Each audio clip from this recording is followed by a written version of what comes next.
things, but I guess what did you see the last 6 minutes of the game that allowed the Magic to kind of get back into it? I think we just, got sloppy, got comfortable.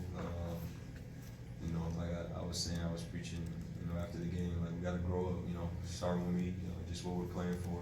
These type of games show we're not playing to win and, get to the playoffs and try to make noise. So, we got to grow up and we got, like you said, it's okay to learn from a win, even losses, but you rather learn from a win than a loss, I feel like. So, like I said, we got sloppy and comfortable and almost lost the game.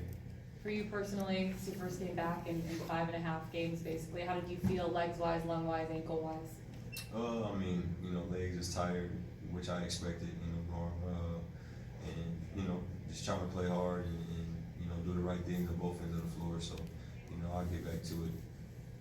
DJ, is there maybe a little bit of concern in the locker room as far as where you guys are in terms of settling on your identity and being where you are 31 games in? I think we're trying to do it together, I feel like.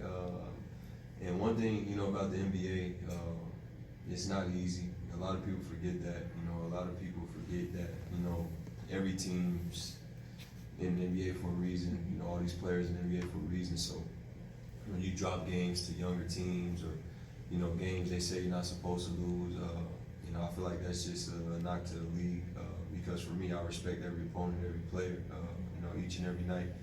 And as far as us, I think we're just trying to figure out that identity, who we are. You got a bunch of guys in the lineup, out the lineup, guys having to step up and play and not playing because guys are coming back. So, it's kind of hard to build that chemistry and that identity like that. So I think the main goal is to get healthy. And as we get healthy, I feel like, like I said, growing up and not having situations like this fourth quarter because we had multiple in the season. So I feel like we'll get there, but it starts with our health.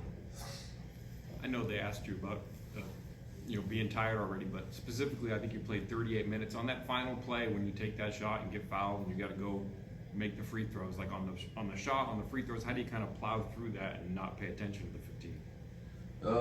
Just no pressure, man. I work a lot, even tonight I feel like, we shouldn't celebrate the win, even though we won. It's something you don't celebrate, for, like I said, where we're trying to go, but me as an individual, I'm willing to do whatever it takes to win, I'm always calm, can't nobody get me out of, my game or anything. So, for me, it was simple. Just go up there and knock the free throws down. On that last Fultz layup, there was like a little bit of a pick or something on that. Is that one where you just switch it automatically, or do you have to like talk your way through that? That's just executing the game plan.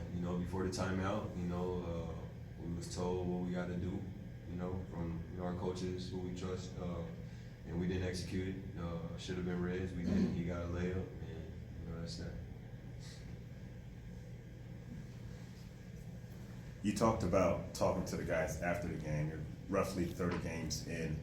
Is your voice of leadership becoming a little bit more comfortable for you as you new team, new players, and everything as that's concerned?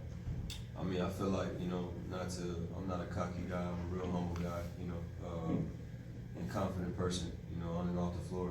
And I just feel like, when I walked in the first day I got here, I showed that leadership not only with words, but, me getting here way before I was supposed to report here, and Open Gym started, there was a bunch of young guys in here, and, just stuff like that, being around, doing events and stuff with the team and being around the team. And, it starts with that. It's not always basketball, how I'm gonna tell you to go get more shots up if I ain't getting shots up, so it starts with that type of stuff. And, the locker room stuff, you just gel as time goes.